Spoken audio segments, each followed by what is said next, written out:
I finished my exams.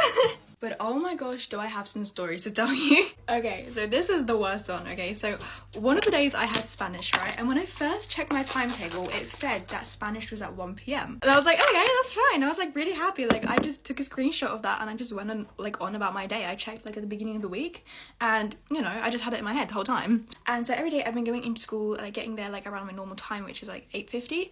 Even if my exam was at 1 p.m. because I wanted to get, you know, I could get like 4 hours of revision done, you know? And thank God for that, okay? Because oh my God, if I hadn't done that, I don't even know what would happen. But because of this, like I didn't really revise much Spanish at all. Like I was doing stuff here and there during the half term, but like I was gonna do most of it, you know, 4 hours before the exam because I was like, oh, that's so much time. So I came in, I got there like 8:50, doing like loads of revision. I even posted a video, be like, guys, I'm so scared for Spanish. Like I like don't want to do Spanish. I even posted it on my story, right? Like people saw it. Also, I'm trying out this tinted sunscreen that Bubble sent me, so hopefully it looks nice. Anyways, at this point it was like 9:30. I was doing loads of revision. I was like, I'm getting so much stuff done. I was doing Quizlet, I was doing practice. I looked around and I was like, why is like no one here? Especially like IB people, because they also come into school very early, especially in like 1 p.m. like exams. So I'd expect them all to be like around the canteen or in the library, but I couldn't see anyone. And I was just thinking, I'm so productive. Like no one else is even here and I'm over here revising. I feel so good. I have so much time until my exam. So at this point it was about 9:40 and I got a text from my boyfriend saying, good luck for your exam. I hope you're doing it right. And so I replied, I was like, thank you, I love you. And then he was like, why are you not in their exam? And I'm like, what do you mean? What do you mean?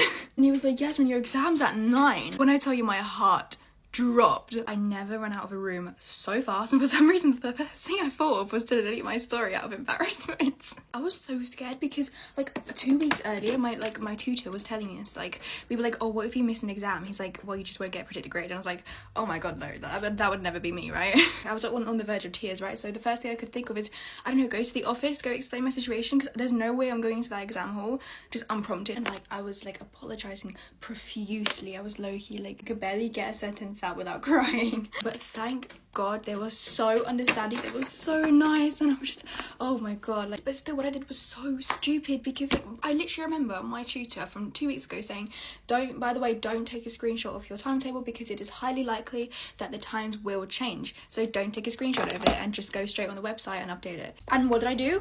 Just that. But gosh, that office lady was so nice. And then she went to like the exam room, everyone was there, I could literally see my seat like completely empty. I was like, oh my gosh, I cannot believe that just happened to me.